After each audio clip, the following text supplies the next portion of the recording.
Hello my dear YouTube family, welcome back to Neeta tarot reading. ಇವತ್ತು ನಾನು ಯಾವ ವಿಚಾರದ ಬಗ್ಗೆ ರೀಡಿಂಗ್ ಮಾಡ್ತಾ ಇದ್ದೀನಿ ಅಂತ ಹೇಳಿದ್ರೆ, ಮುಂದಿನ 3 ತಿಂಗಳ ಭವಿಷ್ಯ ಹೇಗಿದೆ, ನಮ್ಮ ಭವಿಷ್ಯದಲ್ಲಿ ಮುಂದಿನ 3 ತಿಂಗಳಲ್ಲಿ ಏನೆಲ್ಲ ಬದಲಾವಣೆ ಆಗತ್ತೆ, ಯಾವೆಲ್ಲ ವಿಚಾರಗಳು ಎದುರಾಗ್ತಿದೆ, ಯಾವ ವಿಚಾರದಿಂದ ನೀವು ಎಚ್ಚರಿಕೆಯಿಂದ ಇರಬೇಕು ಅನ್ನೋದು ಇವತ್ತಿನ ರೀಡಿಂಗ್ ಆಗಿರುತ್ತೆ. ಮುಂದಿನ 3 ತಿಂಗಳ ಭವಿಷ್ಯ ಹೇಗಿದೆ ಅಂತ ಹೇಳಿ ಎಂದಿನಂತೆ 2 ಕಾರ್ಡ್ಗಳನ್ನ ನಿಮ್ಮ ಮುಂದೆ ಇಟ್ಟಿದ್ದೀನಿ. 2 ಕಾರ್ಡ್ಗಳ ಮೇಲೆ 2 ಸ್ಟೋನ್ಗಳನ್ನ ಇಟ್ಟಿದ್ದೀನಿ. ಯಾವ ಸ್ಟೋನ್ ಇರುವ ಕಾರ್ಡ್, ಯಾವ ಕಾರ್ಡ್ ಇರುವ ಸ್ಟೋನ್ ನಿಮ್ಮ ಮನಸ್ಸಿಗೆ ತುಂಬಾನೇ ಹತ್ರ ರೆಸೊನೇಟ್ ಆಗ್ತಾ ಇದೆ, ಆ ಒಂದು ಕಾರ್ಡ್ನ ನೀವು ಸೆಲೆಕ್ಟ್ ಮಾಡ್ಕೊಳ್ಬೇಕಾಗತ್ತೆ.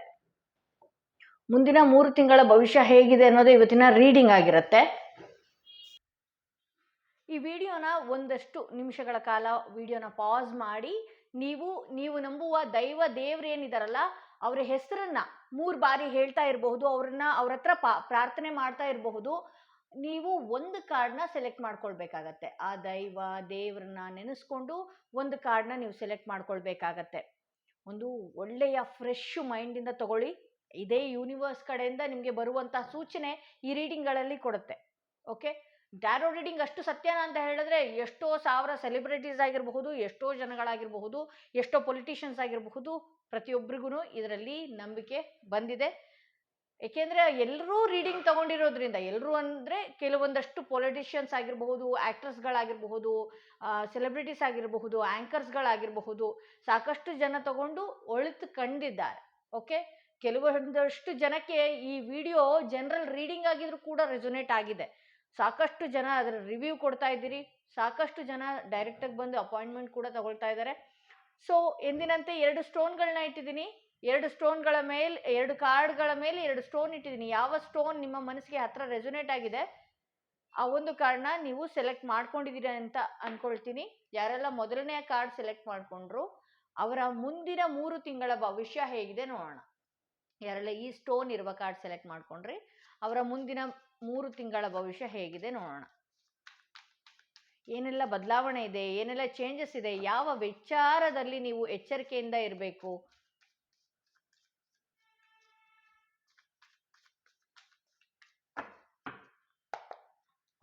ನೋಡೋಣ. ರೀಡಿಂಗ್ ಹೇಗಿದೆ, ಏನಾಗಿದೆ, ನಿಮ್ಮ ಫ್ಯೂಚರ್ ಹೇಗಿದೆ.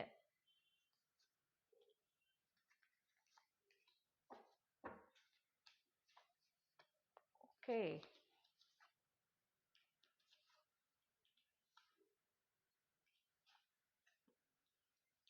ನಾನೆಲ್ಲನೂ ಎಕ್ಸ್ಪ್ಲೇನ್ ಮಾಡ್ತೀನಿ.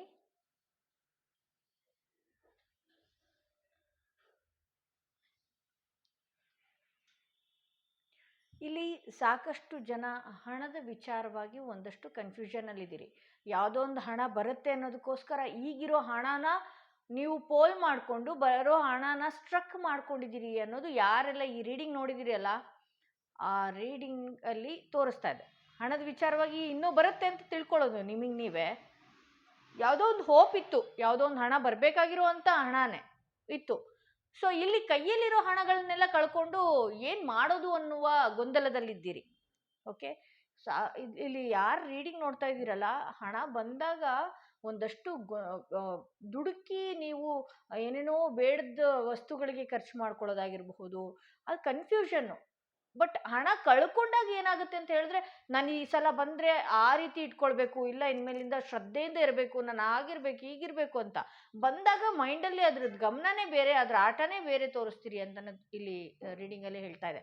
ಹಾಗೆ ನೀವು ಯಾವುದಾದ್ರೂ ಹಣದ ವಿಚಾರವಾಗಿರಬಹುದು, ಏನೇ ಇರಬಹುದು, ಇಲ್ಲಿ ನನಗೆ 9 ಆಫ್ ಪೆಂಟಿಕಲ್ಸ್ ಬಂದಿರೋದ್ರಿಂದ ಒಂದಷ್ಟು ನೀವು ಈ 2 ತಿಂಗಳು ಕಳೆದ ನಂತರ ಲೋನ್ಸ್ ಆಗಿರಬಹುದು, ಬಿಸ್ನೆಸ್ ವಿಚಾರದಲ್ಲಿ ಒಂದು ಒಳ್ಳೆಯ ಎಫರ್ಟ್ ಹಾಕಿದ್ರಿ, ಅದರ ಲಾಭ ಕಂಡಿಲ್ಲದೆ ಇರಬಹುದು.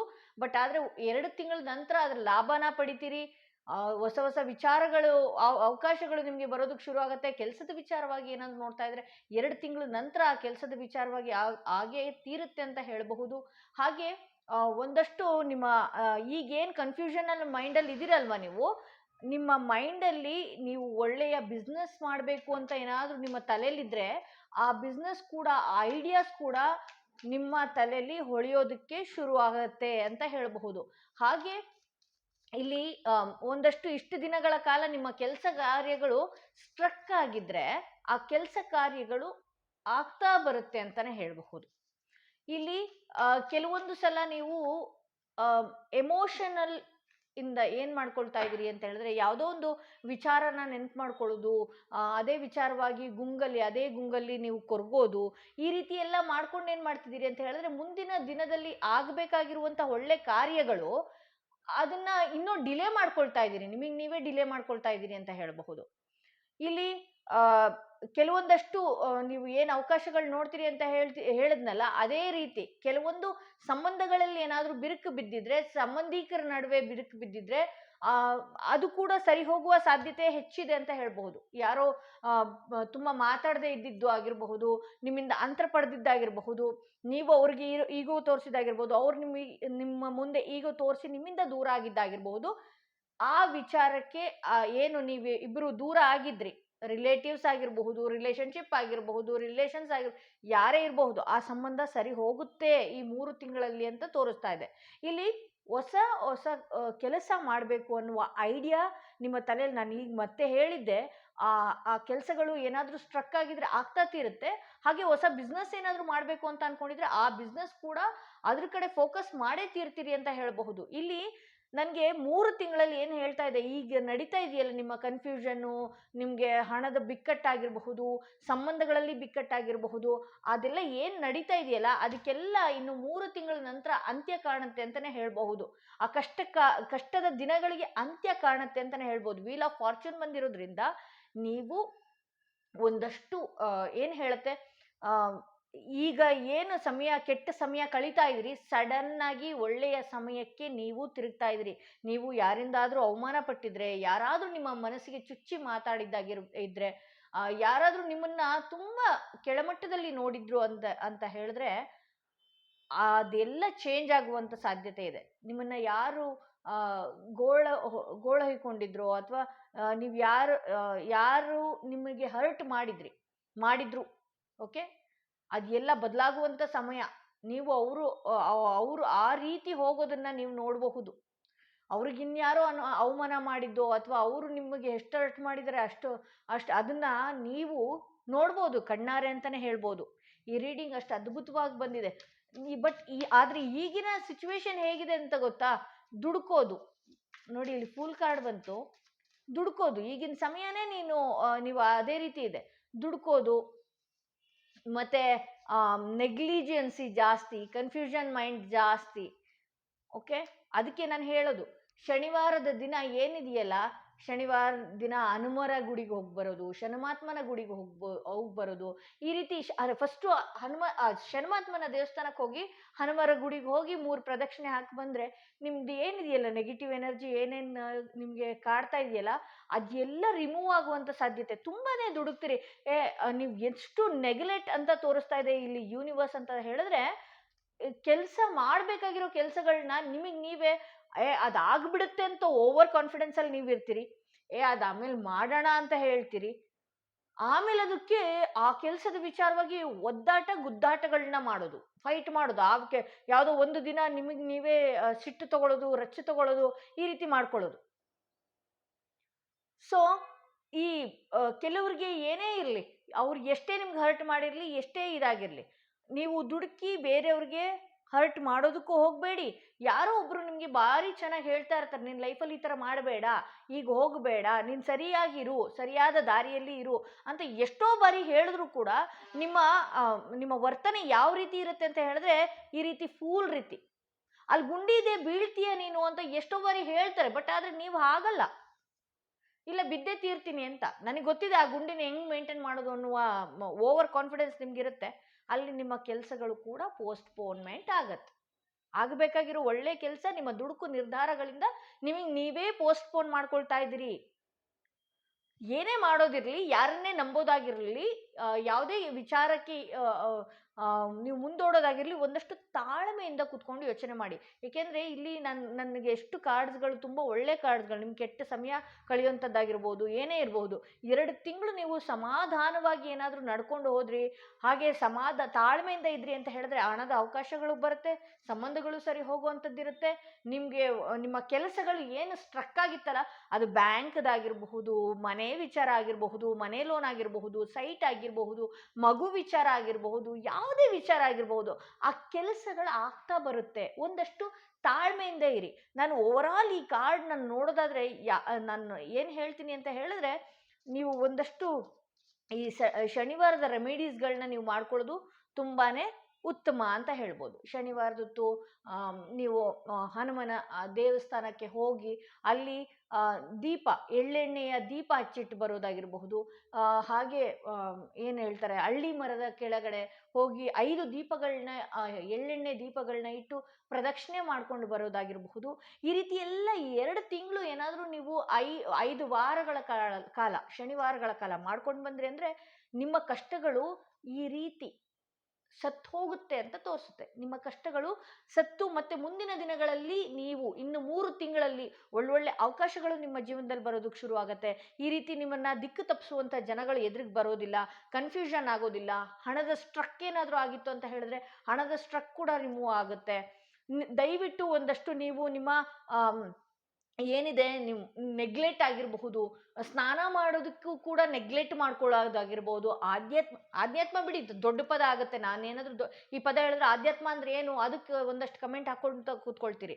ಸೊ ನಿಮಗೆ ನೀವು ಫ್ರೆಶ್ನೆಸ್ ಇರಲ್ಲ, ನಿಮಗೆ ನೀವು ಡಲ್ ಆಗಿರೋದು, ಒಂದು ಕಡೆ ಒಂಥರ ಬೆಡ್ ರಿಡನ್ ಆದ ರೀತಿ ಕೂತ್ಕೊಂಡು ಮೊಬೈಲ್ ನೋಡ್ತಾ ಕೂತ್ಕೊಳ್ಳೋದು, ಅಲ್ಲೇ ಕೂರೋದು, ನನಗೆ ಇದೆಲ್ಲ ತೋರಿಸ್ತಾ ಇದೆ. ಯಾಕೆಂದರೆ ಒಳ್ಳೆ ಯೋಗಗಳು ನಿಮ್ಮ ಹತ್ರ ಬರಬೇಕು ಅಂತ ಹೇಳಿದ್ರೆ ನೀವು ಈ ರೀತಿ ಮುಂದೆ ಹಾಕ್ತಾ ಇದ್ರಿ. ಯಾಕೆಂದ್ರೆ ನಿಮ್ಮ ನೆಗ್ಲೆಕ್ಟ್ ಆಗಿರಬಹುದು, ನಿಮ್ಮ ವಿಚಾರಗಳಲ್ಲಿ ನೀವು ಫೂಲ್ ರೀತಿ ವರ್ತನೆ ನಾಳೆ ಆಗತ್ತೆ ಅಂತ ಓವರ್ ಕಾನ್ಫಿಡೆನ್ಸ್ ಆಗಿರಬಹುದು, ಮತ್ತು ಅದು ಯಾವತ್ತೋ ಒಂದು ದಿನ ಅದೇ ವಿಚಾರಕ್ಕೆ ಹೋಗಿ ಫೈಟ್ ಮಾಡುವಂಥದ್ದಾಗಿರ್ಬೋದು. ದಯವಿಟ್ಟು ನಿಲ್ಲಿಸಿ. ನಿಮ್ಮ ಏನಿದೆ ನಿಮ್ಮ ಈ ನಾನು ಕೆಲವೊಂದು ರೆಮಿಡೀಸ್ ಹೇಳದ್ನಲ್ಲ, ಶನಿವಾರದ ರೆಮಿಡೀಸು, ಹಳ್ಳಿ ಮರದ ಕೆಳಗಡೆ 5 ದೀಪ ಹಚ್ಚೋದು ಸಂಜೆ ಆಗಿರಬಹುದು, ಅಥವಾ ಅದು ಬೆಳಗಿನ ಜಾವ ಬ್ರಾಹ್ಮಿ ಮುಹೂರ್ತದಲ್ಲಾಗಿರಬಹುದು.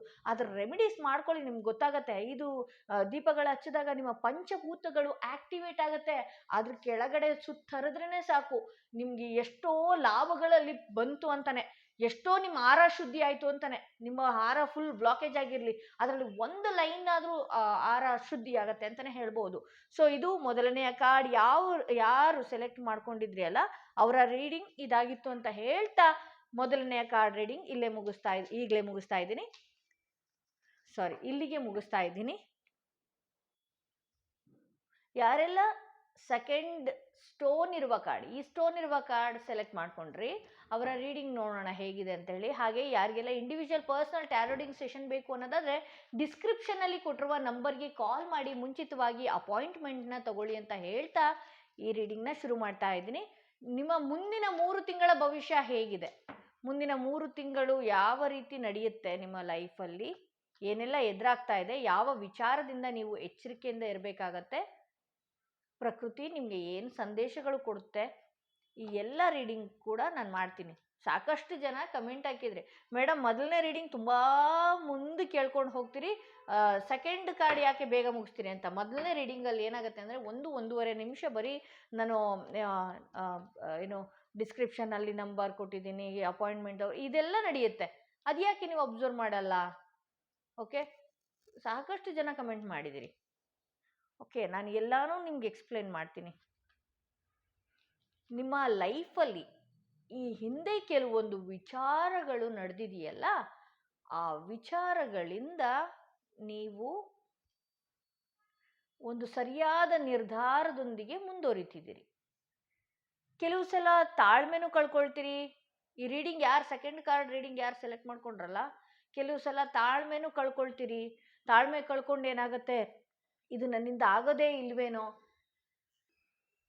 ಹಾಗೆ ಕೆಲವೊಂದು ಸಲ ಹಠ, ಸಿಟ್ಟು, ಈ ಕೋಪಗಳಿಂದನೂ ಆಗಿರಬಹುದು, ಆ ಕೆಲಸಗಳು ಸ್ಟ್ರಕ್ ಆಗುವಂಥದ್ದಾಗಿರಬಹುದು. ಸೊ ಈಗ ನಿಮಗೆ ಈ ಹಿಂದೆ ನಡೆದಿರುವಂಥ ಘಟನೆಗಳಿಗೆ ಒಂದಷ್ಟು ಒಂದು ಒಳ್ಳೆಯ ನಿರ್ಧಾರ ತಗೊಳ್ತೀರಿ. 2 ವಾರಗಳಲ್ಲಂತೂ ಒಂದು ಸರಿಯಾದ ಕರೆಕ್ಟ್ ಕಾನ್ಸ್ಟೆಂಟ್ ಮೈಂಡಿಂದ ಆ ನಿರ್ಧಾರ ತಗೊಂಡು ಮುಂದೆ ಹೋಗಬೇಕು ಅಂತ. ಏಕೆಂದರೆ ಯಾವಾಗಲೂ 2 ಮೈಂಡ್ ಫ್ಲಿಕ್ಚುಯೇಟ್ ಆಗ್ತಾ ಇತ್ತು. ನಾನು ಅದು ಮಾಡಲಾ, ಇದು ಮಾಡಲಾ, ನಂಗೆ ಅದು ಬೇಕಾ, ಇದು ಬೇಕಾ, ನನಗೆ ಆಗುತ್ತೋ ಇಲ್ವೋ, ಆ ಕೆಲಸದ ಬಗ್ಗೆ ನಾನು ಮುಂದುವರಿಲೋ ಬೇಡವೋ, ಭಾರಿ ಇದೆ. ಈ 2 ತಿಂಗಳಲ್ಲಂತೂ ಭಾರಿ ನೀವು ಅನುಭವಿಸಿದಿರಿ ಈ ವಿಚಾರದಿಂದಾಗಿ. ತುಂಬ ಒಂದಿನ ಯಾರು ಹೇಳ್ತಾರೆ ಆ ರೀತಿ ಕೇಳೋದು, ಇನ್ನೊಂದು ದಿನ ನಿಮ್ಮ ಮನಸ್ಸೋ ಇಚ್ಛೆ ನಡ್ಕೊಳ್ಳೋದು, ಅವ್ರು ಹೇಳಿದ್ದು ತಪ್ಪಿರ್ಬೋದೇನೋ, ಅವ್ರಿಗೆ ನನ್ನ ನಂತರ ಎಕ್ಸ್ಪೀರಿಯನ್ಸ್ ಆಗಿಲ್ಲ, ಅವ್ರು ಅದಕ್ಕೋಸ್ಕರ ಈ ರೀತಿ ಹೇಳ್ತಾರೆ ಅಂತ ನಿಮಗೆ ನೀವೇ ಅನ್ಕೊಳ್ಳೋದು. ಸೊ ಈ ರೀತಿ ಆಗಿರೋದ್ರಿಂದ ಏನಾಗ್ತಿದೆ ಅಂತ ಹೇಳಿದ್ರೆ, ನೀವು ಒಂದಷ್ಟು ಮತ್ತೆ ಮತ್ತೆ ಸ್ಟ್ರಕ್ ಆಗೋದು, ಅಲ್ಲಿಗೆ ನನಗೆ ಆಗೋದೇ ಇಲ್ವೇನೋ ಅಂತ ಹೇಳಿ ಒಂದಿನ ಎಲ್ಲ ಫುಲ್ ಹಾಳು ಮಾಡ್ಕೊಳ್ಳೋದು, ಆ ದಿನ ಪೂರ್ತಿ ಹಾಳು ಮಾಡ್ಕೊಳ್ಳೋದು. ಸೊ ನಿಮ್ಮ ಕೈಯಲ್ಲಿ ನೀವು ಯಾವ ವಿಚಾರಕ್ಕಾಗಿರ್ಬೋದು, ಏನೇ ಇರ್ಬೋದು, ಏನೇ ಗೊಂದಲದಲ್ಲಿರ್ಬೋದು, ಆ ಕೆಲಸ ಆಗುತ್ತೆ. ಬಟ್ ಇಲ್ಲಿ ಆಗೋದ್ರ ಒಳಗಡೆ ನಿಮ್ಮ ಮನಸ್ಸು ಚಂಚಲ ಆಗತ್ತೆ. ಸೊ ಇಲ್ಲಿ ನೀವು ನಂಬಿರುವ ದೇವರು ಕೂಡ ಏನು ಹೇಳ್ತಾ ಇದೆ ಗೊತ್ತಾ, ಒಂದಷ್ಟು ತಾಳ್ಮೆ ನಿನಗೆ ಮುಖ್ಯ ಅನ್ನೋದೇ ನನಗೆ ಇಲ್ಲಿ ತೋರಿಸ್ತಾ ಇದೆ. ಇಲ್ಲಿ ಈಗ ಈ ಹಿಂದೆ ನಡೆದಿರೋ ಕೆಲವೊಂದು ವಿಚಾರಗಳಿಗೆ ನಿಮ್ಗೆ ಏನಾಗಿದೆ ಅಂತ ಹೇಳಿದ್ರೆ, ಸಾಕಾಗಿ ಹೋಗಿದ್ದೀರಿ, ಬ್ರೇಕ್ ತಗೊಂಡಿದ್ದೀರಿ ಅಂತಾನೆ ಹೇಳ್ಬೋದು. ಇಲ್ಲಿಗೆ ನನ್ನ ದಿನಗಳು ಹಾಳು ಮಾಡ್ಕೊಂಡಿದ್ದೀನಿ ಅಂತ ನೀವು ಅನ್ಕೊಳ್ಬೇಡಿ. ನೀವಿಷ್ಟಕ್ಕೆ ನೀವು ಯಾವುದೋ ಒಂದು ವಿಚಾರಕ್ಕೆ ಡಿಪ್ರೆಷನ್ಗೆ ಹೋಗಿದ್ದಾಗಿರಬಹುದು, ಡಿಸಪಾಯಿಂಟ್ಮೆಂಟ್ ಆಗಿರಬಹುದು, ಯಾವುದೇ ವಿಚಾರ ಆಗಿರ್ಬೋದು, ನಾನೊಂದಷ್ಟು ಬ್ರೇಕ್ ತೊಗೊಂಡ್ಬಿಟ್ಟಿದ್ದೀನಿ ಲೈಫಲ್ಲಿ ಅಂತೇಳಿ. ಯಾಕೆಂದರೆ ನೀವು ಅದೇ ರೀತಿ ಈಗಿದ್ದೀರಿ. ಒಂದಿನ ತುಂಬ ಮೈಂಡ್ ತುಂಬ ಚೆನ್ನಾಗಿ ಓಡುತ್ತೆ, ಇನ್ನೊಂದು ದಿನ ಏನಾಗುತ್ತೆ ಅಂತ ಹೇಳಿದ್ರೆ ನನಗೆ ಆ ಕೆಲಸ ಆಗಲ್ವೇನೋ ಅಂತ. ಈಗ ಯಾರು ಎಷ್ಟೇ ಹೀಲ್ ಮಾಡಿದ್ರು, ಎಷ್ಟೇ ಸಮಾಧಾನ ಮಾತಾಡಿದ್ರು ಮತ್ತೆ ನೀವು ಆ ವಿಚಾರದನ್ನ ತಗೊಳ್ಳೋದು, ಮತ್ತೆ ಆ ವಿಚಾರನ ಮನಸ್ಸಿಗೆ ನೋವಾದ ರೀತಿ ಆಗೋದು ಅನ್ನೋ ಥರ ತೋರಿಸ್ತಾ ಇದೆ. ಇಲ್ಲಿ ಕಿಂಗ್ ಆಫ್ ಪೆಂಟಿಕಲ್ಸ್ ಬಂದಿರೋದ್ರಿಂದ ಯಾವುದೋ ಒಂದು ಒಳ್ಳೆಯ ಅವಕಾಶ ನಿಮಗೋಸ್ಕರ ಕಾಯ್ತಾ ಇದೆ ಅಂತ ಹೇಳ್ಬೋದು. ಯಾವುದೋ ಒಂದು ಒಳ್ಳೆಯ ಅವಕಾಶ ನಿಮಗೋಸ್ಕರ ಕಾಯ್ತಾ ಇದೆ. ನಿಮಗೆ ಈಗ ತುಂಬ ಚೆನ್ನಾಗಿ ಗೊತ್ತಿದೆ ಯಾರನ್ನ ಯಾವ ರೀತಿ ಹ್ಯಾಂಡಲ್ ಮಾಡಬೇಕು, ಯಾವ್ಯಾವ ರೀತಿ ನಾನು ಇರಬೇಕು ಅನ್ನೋದು ತುಂಬ ಚೆನ್ನಾಗಿ ಗೊತ್ತಾಗಿದೆ. ಯಾಕೆಂದರೆ ನೀವು ಎಲ್ಲ ರೀತಿಯ ನೋವು ಈಗ ವ್ಯಕ್ತಿಯಿಂದ ಆಗಿರಬಹುದು, ಬಿಸ್ನೆಸ್ಸಿಂದ ಆಗಿರಬಹುದು, ಕೆಲಸಗಳಿಂದ ಆಗಿರಬಹುದು, ಟ್ರೀಟ್ಮೆಂಟಿಂದ ಆಗಿರ್ಬೋದು, ಎಲ್ಲ ನೋವನ್ನ ನೀವು ಅನುಭವಿಸಿ ಆಗಿದೆ. ಇದು ಅಂತ್ಯದ ಕಾಲ. ಆ ನೋವಿಗೆ ಕೊನೆಯ ಸಮಯ. ಕೊನೆಯವರೆಗೂ ಅದೇ ರೀತಿ ನೋವಿರುತ್ತೆ ಅಂತ ಹೇಳೋದಕ್ಕೆ ಬರೋದೇ ಇಲ್ಲ. ಏಕೆಂದರೆ ನಿಮ್ಮ ಸಮಯ ಬದಲಾಗಿದೆ. ಸರಿಯಾದ ನಿರ್ಧಾರಗಳಾಗಿರ್ಬೋದು, ಈಗ ನಿಮ್ಮ ಜೀವನದಲ್ಲಿ ಒಂದು ಸರಿಯಾದ ನಿರ್ಧಾರಕ್ಕೆ ಅಂತಲೇ ಕೆಲವು ವ್ಯಕ್ತಿಗಳು ಎಂಟ್ರಿ ಆಗೋದಿದೆ, ಕೆಲವು ವಿಚಾರಗಳು ಎಂಟ್ರಿ ಆಗೋದಿದೆ, ಕೆಲವು ಸ್ಥಳ ಬದಲಾವಣೆಗಳು ಆಗೋದಿದೆ. ಈ ರೀತಿ ಎಲ್ಲ ತೋರಿಸ್ತಾ ಇದೆ.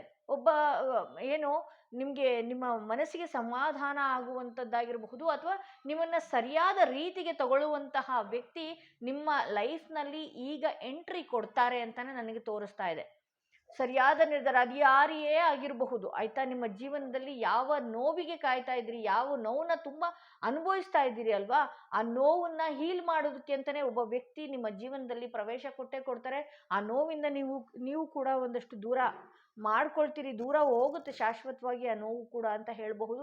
ಆದಷ್ಟು ಈ ಎರಡು ರೀತಿಯ ಮೈಂಡ್ ಫ್ಲಿಕ್ಚುಯೇಟ್ ಮೈಂಡ್ ಏನು ನಡೀತಾ ಇದೆ ನಿಮ್ಮ ಮನಸ್ಸಿನಲ್ಲಿ, ದಯವಿಟ್ಟು ಅದನ್ನು ನಿಲ್ಲಿಸಿ. ಸರಿಯಾದ ನಿರ್ಧಾರ ಒಂದು ದಿನ ತಗೊಳ್ತೀರಿ, ಇನ್ನು ಸರಿಯಾದ ನಿರ್ಧಾರ ಮಾರನೇ ದಿನ ಬರ್ತಾ ಇದ್ದ ಹಾಗೆ ನಿಮ್ಮ ಮನಸ್ಸು ಚೇಂಜ್ ಆಗ್ತಾ ಇದೆ. ಓಕೆ, ಸೊ ಇಂಥವ್ರಿಗೆ ನಾನು ಏನು ಹೇಳ್ತೀನಿ ಅಂತ ಹೇಳಿದ್ರೆ, ನಾರಾಯಣನ ದೇವಸ್ಥಾನಕ್ಕೆ ಹೋಗೋದು, ಈ ಶಿವನ ದೇವಸ್ಥಾನಕ್ಕೆ ಹೋಗೋದು, ಶಿವನಿಗೆ ಅಭಿಷೇಕಕ್ಕೆ ಹಾಲನ್ನ ನೀವೇ ಕೊಟ್ಟು ಬರುವಂಥದ್ದು. ಆಗ ಏನಾಗುತ್ತೆ, ಎರಡು ರೀತಿ ಮನಸ್ಸಾಗಲ್ಲ ನಿಮಗೆ. ನಿಮ್ಮ ಜೀವನದಲ್ಲಿ ಆ ಎರಡು ರೀತಿ ಮನಸ್ಸಿನಿಂದ ಎರಡು ರೀತಿ ನೀವು ಮೈಂಡ್ ಸೆಟ್ ಇಟ್ಕೊಂಡಿರೋದ್ರಿಂದ ಕೆಲವೊಂದು ಅನುಮಾನಗಳು ನಿಮ್ಮ ಜೀವನದಲ್ಲಿ ನಿಮಗೆ ಇರುತ್ತೆ. ನಿಮ್ಮ ಜೀವನದಲ್ಲಿ ನೀವೇ ಇದು ಮಾಡ್ತೀರಿ, ಅನುಮಾನಗಳು, ಅದರಿಂದ ನಿಮಗೆ ನೀವೇ ತಪ್ಪು ನಿರ್ಧಾರಗಳನ್ನ ತಗೊಳ್ಳೋದು, ಈ ರೀತಿ ಎಲ್ಲ ಮಾಡ್ಕೊಳ್ತೀರಿ ಅಂತಲೇ ಹೇಳಬಹುದು. ಇಲ್ಲಿ ಯಾವುದೋ ಒಂದು ಒಳ್ಳೆಯ ಅವಕಾಶ ಬರುತ್ತೆ. ನಾನು ಹೇಳಿದ್ನಲ್ಲ, ಶಿವನ ದೇವಸ್ಥಾನಕ್ಕೆ ಹೋಗೋದು. ಇಲ್ಲಿ ಮುಸ್ಲಿಮ್ಸ್ ಏನಾದರೂ ನೋಡ್ತಾ ಇದ್ರೆ ನಿಮ್ಮ ಕುರಾನ್ ಬಗ್ಗೆನೇ, ಕುರಾನ್ನಲ್ಲಿ ಯಾವುದೋ ಒಂದು 2 ಪ್ಯಾರಾನೋ ಏನೋ ಒಂದಿರುತ್ತೆ. ಹಿಂದೂಗಳಲ್ಲಿ ನೋಡುವಾಗ ನಮ್ಮ ಶಿವನ ಪಂಚಾಕ್ಷರಿ ಮಂತ್ರಗಳಿದೆ, ಓಂ ನಮಃ ಶಿವಾಯ. ಇದಕ್ಕಿಂತ ಬೇಕಾ? ಅದು ಮನಸ್ಸನ್ನೇ ಹೀಲ್ ಮಾಡುತ್ತೆ ಅಂತ. ಇಲ್ಲಿ ನೀವು ಆ ರೀತಿ ಮಾಡ್ಕೊಂಡು ಬಂದರೆ, ಸೋಮವಾರದ ದಿನ ಹೋಗೋದು ಆಗಿರ್ಬೋದು, ಈ ರೀತಿ ಮಾಡ್ಕೊಂಡು ಬರೋದ್ರಿಂದ ನಿಮ್ಮ ಮನಸ್ಸಿಗೆ ಏನಾಗುತ್ತೆ ಅಂತ ಹೇಳಿದ್ರೆ, ಯಾರೋ ಒಬ್ಬ ವ್ಯಕ್ತಿ ಬರಬೇಕಾಗಿತ್ತು, ಯಾವುದೋ ಒಂದು ಒಳ್ಳೆಯ ಅವಕಾಶ ನಿಮ್ಮ ಜೀವನಕ್ಕೆ ಬರಬೇಕಾಗಿತ್ತು, ಅದು ನಿಮ್ಮ ಮನಸ್ಸಿನಿಂದ ಡಿಲೇ ಆಗ್ತಾ ಇದೆ. ಸೊ ಈ ರೀತಿ ನೀವು ಮಾಡ್ಕೊಂಡು ಬರೋದ್ರಿಂದ ಏನಿದೆಯಲ್ಲ, ಆ ವಿಚಾರ ಈಸಿಯಾಗಿ ಒಳಗೆ ಬರುತ್ತೆ. ಸೊ ಇಲ್ಲಿ ನೀವು ಸಾಕಷ್ಟು ಕೊರಗಿದಿರಿ, ಹಿಂದೆ ತುಂಬಾ ಕೊರಗಿದಿರಿ, ಮುಂದೆನೂ ಕೂಡ ದಯವಿಟ್ಟು ಈ ರೀತಿ ಕೊರಗುವಂತಹ ಸಂದರ್ಭ ಬರಬಾರ್ದು ಅಂತ ಹೇಳಿದ್ರೆ ನೀವೇನು ಮಾಡಬೇಕಾಗತ್ತೆ ಅಂತ ಹೇಳಿದ್ರೆ, ಆದಷ್ಟು ನೀವು ಒಂದಷ್ಟು ಮೆಡಿಟೇಷನ್ ಮಾಡೋದು, ನಿಮ್ಮ ದಿನಚರಿಗಳನ್ನ ಬದಲಾವಣೆ ಮಾಡ್ಕೊಳ್ಳೋದು, ಈ ರೀತಿ ಮಾಡ್ಕೊಳ್ಳೋದ್ರಿಂದ ನಿಮಗೆ ಬರಬೇಕಾಗಿರುವಂಥ ಯೋಗ ಏನಿದೆಯಲ್ಲ ಅದು ಈಸಿಯಾಗಿ ಬರುತ್ತೆ ಅಂತ ಹೇಳ್ಬೋದು. ಇಲ್ಲಿ ಸಾಕಷ್ಟು ಜನರ ಲೈಫಲ್ಲಿ ನಾನು ರೀಡಿಂಗ್ನ ಏನು ನೋಡ್ತಾ ಇದ್ದೀನಿ ಅಂತ ಹೇಳಿದ್ರೆ, ಭಗವಂತ ಭಗವಂತನ ಹತ್ರ ನೀವು ಕೇಳೋದಕ್ಕಿಂತ ಮುಂಚೆ ಒಳ್ಳೊಳ್ಳೆ ವಿಚಾರಗಳು, ಒಳ್ಳೊಳ್ಳೆ ಅವಕಾಶಗಳು ನಿಮಗೆ ಕೊಟ್ಟಿದ್ದ. ಬಟ್ ಆದ್ರೆ ನಿಮ್ಮ ಕೆಲವು ಮೈಂಡ್ ಸೆಟ್ ನಿಂದ ನೀವೇ ಆ ವಿಚಾರಗಳನ್ನ ನಿಮ್ಮ ಜೀವನದಿಂದ ದೂರ ಮಾಡ್ಕೊಂಡಿದ್ದೀರಿ ಅಂತ ತೋರಿಸ್ತಿಲ್ಲಿ ನನಗೆ. ಏನಾದ್ರೂ ದುಡುಕಿ ಮಾತಾಡ್ಬಿಡ್ಬೋದು. ಇಲ್ಲಿ ನೋಡಿ, ಯೂನಿವರ್ಸ್ ಕೂಡ ಅದೇ ಹೇಳ್ತಾ ಇದೆ, ಬ್ರೇಕ್ ಥ್ರೋ ಅಂತ. ಏನಾದ್ರೂ ಟ್ರಿಗರ್ ಮನಸ್ಸಿನಲ್ಲಿ ಇಟ್ಕೊಂಡಿರೋ ಮಾತು ಎಷ್ಟೋ ದಿನಗಳ ಕಾಲ ತಡೆದಿರ್ತೀರಿ, ಇನ್ನೇನ್ ಕೊಂಚ ದಿನಗಳ ಕಾಲ ಸೈಲೆಂಟ್ ಆಗಿದ್ದಿದ್ರೆ ಆಗೋಗ್ತಿತ್ತು. ಮನಸ್ಸನ್ನ ಬಿಚ್ಚಿ ಮಾತಾಡ್ಬಿಡೋದು ಅಥವಾ ಏನೋ ಬಾಯಿ ತಪ್ಪಿ ಹೇಳ್ಬಿಡೋದು, ಅದು ನಿಮ್ಮ ಲೈಫ್ನೇ ಹಾಳು ಮಾಡತ್ತೆ. ಅಂದ್ರೆ ಮೈಂಡ್ ಏನಾಗ್ತಿದೆ ಅಂತ ಹೇಳಿದ್ರೆ, ಮೈಂಡ್ ತುಂಬಾ ಫ್ಲಿಕ್ಚುಯೇಟ್ ಆಗ್ತಿದೆ. ದಯವಿಟ್ಟು ನೀವೇನ್ ಗೊತ್ತಾ, ಯಾವ್ದಾದ್ರೂ ಒಂದು ಒಳ್ಳೆಯ ದೇವಸ್ಥಾನಕ್ಕೆ ಹೋಗೋದು ಅಥವಾ ಯಾವ್ದಾದ್ರೂ ಒಂದು ಒಳ್ಳೆಯ ಜಾಗಕ್ಕೆ ಹೋಗೋದು, ಅಲ್ಲಿ ಫ್ಯೂ ಮಿನಿಟ್ಸ್ ಕೂತ್ಕೊಂಡು ಮೆಡಿಟೇಷನ್ ಮಾಡೋದು. ಮೆಡಿಟೇಷನ್ ಏನು ಮೇಡಮ್, ಅದು ಹೆಂಗೆ ಅಂತ ಕೇಳೋದಾದ್ರೆ, ನೀವೇನು ಮಾಡಬೇಡಿ, ಸುಮ್ಮನೆ ಕೂತ್ಕೊಂಡು ನಿಮ್ಮ ಉಸಿರಾಟದ ಕಡೆ 15 ನಿಮಿಷ ನೀವು ಫೋಕಸ್ ಮಾಡಿ. ಓಕೆ, ನೀವು ಫೋಕಸ್ ಮಾಡೋದಕ್ಕಿಂತ ಮುಂಚೆ ಬಾಯಲ್ಲಿ ಒಂದು ಲವಂಗನ ಇಟ್ಕೊಂಡು ಒಂದು 15 ನಿಮಿಷಗಳ ಕಾಲ ನಿಮ್ಮ ಉಸಿರು ಕಡೆ ನೀವು ಗಮನ ಕೊಡಿ. ಓಕೆ, ನಿಮ್ಗೆ ಏನಾಗಬೇಕಾಗಿತ್ತು, ಏನಾಗಬೇಕು ಅನ್ನೋದಿದೆಯಲ್ಲ, ಅದನ್ನ ನೀವೇ ಮೈಂಡ್ನಲ್ಲಿ 15 ನಿಮಿಷ ನಂತರ ಆ ವಿಚಾರದ ಬಗ್ಗೆ ನಿಧಾನಕ್ಕೆ ಯೋಚನೆ ಮಾಡಿ. ಯಾಕೆ ಅಂತ ಹೇಳಿದ್ರೆ, ಇಲ್ಲಿ ಏನಾಗಬೇಕು ಅನ್ನೋದು ಒಂದಿನ ಈ ರೀತಿ ಯೋಚನೆ ಮಾಡ್ತೀರಿ, ಒಂದಿನ ಆ ರೀತಿ ಯೋಚನೆ ಮಾಡ್ತಿದ್ದೀರಿ. ಇದು ಸರಿಯಾಗಿದ್ರೆ ನೀವೇ ಕಮೆಂಟ್ ಮಾಡಿಬಿಡಿ. ಓಕೆ, ಕಮೆಂಟ್ ಮೂಲಕ ನನಗೆ ತಿಳಿಸಿ, ನನಗೂ ಅರ್ಥ ಆಗತ್ತೆ, ಓ ಇಂಥವ್ರು ಈ ರೀತಿ ಇದ್ದಾರೆ ಅಂತ ಹೇಳಿ. ಹಾಗೆ ನಾನು ಈ ರೀಡಿಂಗ್ ನೋಡ್ತಾ ನೋಡ್ತಾ ನಿಮ್ಗೊಂದು ಆಪ್ಷನ್ ಕೊಡ್ತೀನಿ. ಯಾರಿಗೆಲ್ಲ ಏನು ಸಮಸ್ಯೆ ಇದೆಯಲ್ಲ, ಆ ಸಮಸ್ಯೆದ ಬಗ್ಗೆ ನನಗೆ ಕಮೆಂಟ್ ಮೂಲಕ ತಿಳಿಸಿ. ನಾನು ಅಷ್ಟು ರೀಡಿಂಗಲ್ಲಿ ಯಾವ ರೀಡಿಂಗ್ ಮಾಡಬೇಕು, ಯಾರ ರೀಡಿಂಗಿಗೆ ಉತ್ತರ ಕೊಡಬೇಕು, ಆ ರೀಡಿಂಗ್ ಪರ್ಟಿಕ್ಯುಲರ್ ಆ ವ್ಯಕ್ತಿ ಹೆಸರು, ನಿಮ್ಮ ಹೆಸರು ತಗೊಂಡು ನಾನು ಒಂದು ದಿನ ರೀಡಿಂಗ್ ಮಾಡ್ತೀನಿ. ಓಕೆನಾ? ಇಲ್ಲಿ ಪಾಸಿಬಿಲಿಟಿ ನಿಮ್ಮ ಕೈಯಲ್ಲಿ ಆಗುವಂಥ ಆಗದೆ ಇರುವಂಥದ್ದು ಏನೂ ಇಲ್ಲ, ಆಗತ್ತೆ. ಇಲ್ಲಿ ನಿಮ್ಮ ಮನಸ್ಸಿನ ಮಾತು ಕೇಳಿ ಕೇಳಿ ನೀವು ಒಂದಷ್ಟು ನೀವೇ ಹಾಳು ಮಾಡ್ಕೊಳ್ತಾ ಇದ್ರಿ. ನಿಮ್ಮ ಬುದ್ಧಿಯ ಮಾತು, ಮನಸ್ಸಿನ ಮಾತು ಬಿಡಿ, ಬುದ್ಧಿಯ ಮಾತು ಕೇಳ್ಕೊಂಡು ನಿಮಗೆ ನೀವೇ ಹಾಳು ಮಾಡ್ಕೊಳ್ತಾ ಇದ್ದೀರಿ. ಒಳ್ಳೆ ಯೋಗ ಬರ್ತಾ ಇದೆ ಅಂತ ಹೇಳ್ಬೋದು. ದಿ ಸೋರ್ಸ್ ಅಂತ ತೋರಿಸ್ತಾ ಇದೆ. ದಯವಿಟ್ಟು ನಿಮ್ಮ ಏನಿದೆ, ನಿಮ್ಮ ಗೋಲ್ ಕಡೆ ಏನಿದೆ, ನಿಮ್ಮ ವಿಚಾರದ ಕಡೆ ಏನಿದೆ, ದಯವಿಟ್ಟು ಆ ಕಡೆ ಫೋಕಸ್ ಮಾಡಿ. ಬೇರೆಯವರ ವಿಚಾರ ನಿಮಗೆ ಬೇಡ. ನಿಮಗೆ ಬರುವಂಥ ಯೋಗಗಳನ್ನ ನೀವು ಕಳ್ಕೊಳ್ತೀರಿ. ಬೇರೆಯವ್ರು ಯಾಕೆ ಹಾಗೆ, ನಿಮಗೆ ನೀವು ಕಂಪೇರ್ ದಯವಿಟ್ಟು ಮಾಡ್ಕೊಳಕ್ಕೆ ಹೋಗಬೇಡಿ. ನಿಮ್ಮ ಜೀವನದಲ್ಲಿ ನಿಮಗೆ ಬರಬೇಕಾಗಿರುವಂಥ ಅವಕಾಶಗಳೇ ತುಂಬ ಇದೆ. ದಯವಿಟ್ಟು 2 ಮೈಂಡ್ ಸೆಟ್ ತೆಗೆದು ಹಾಕಿ. ಈ 2 ಮೈಂಡ್ ಸೆಟ್ ಇರೋದ್ರಿಂದನೇ ಕೆಲವು ವ್ಯಕ್ತಿಗಳು ಕೂಡ ನಿಮ್ಮಿಂದ ದೂರ ಆಗಿದ್ದಾರೆ ಅಂತ ನಾನು ಹೇಳಬಹುದು. ಅಲ್ಲಿಗೆ ನೀವು ಕೆಲವು ದಿನಗಳನ್ನೇ ವೇಸ್ಟ್ ಮಾಡ್ಕೊಳ್ತೀರಿ. ಒಂದು ದಿನ ಆಗಿದ್ದು ಯಾವುದೋ ಒಂದು ಕೆಟ್ಟ ಇನ್ಸಿಡೆಂಟ್ಗೆ ವಾರವಿಡೀ ಕುತ್ಕೊಂಡು ಕೊರಗುವಂಥದ್ದು. ದಯವಿಟ್ಟು ಆ ರೀತಿ ಮಾಡ್ಕೊಳ್ಬೇಡಿ. ಬಾಯಿಗೆ ಬಂದಂಥ ಮಾತುಗಳನ್ನ ನಿಲ್ಲಿಸ್ಬಿಡಿ. ಸಡನ್ ಟ್ರಿಗರ್ ಆಗುವಂಥದ್ದು ನಿಲ್ಲಿಸಿ.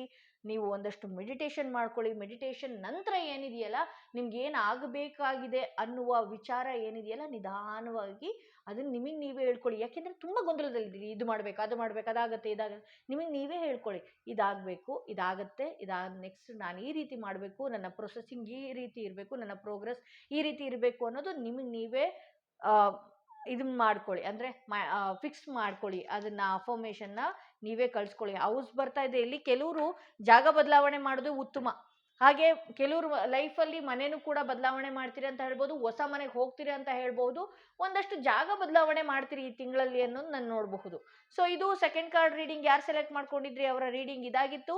ಹಾಗೆ ಯಾರಿಗೆಲ್ಲ ಇಂಡಿವಿಜುವಲ್ ಆಗಿ ಪರ್ಸನಲ್ ಟಾರೋಡಿಂಗ್ ಸೆಷನ್ ಬೇಕು ಅನ್ನೋದಾದ್ರೆ ಡಿಸ್ಕ್ರಿಪ್ಷನಲ್ಲಿ ಕೊಟ್ಟಿರುವ ನಂಬರ್ಗೆ ಕಾಲ್ ಮಾಡಿ ಮುಂಚಿತವಾಗಿ ಅಪಾಯಿಂಟ್ಮೆಂಟ್ ತಗೊಳ್ಳಿ ಅಂತ ಹೇಳ್ತಾ ನಾನು ನನ್ನ ರೀಡಿಂಗ್ನ ಇಲ್ಲಿಗೆ ಮುಗಿಸ್ತಾ ಇದ್ದೀನಿ.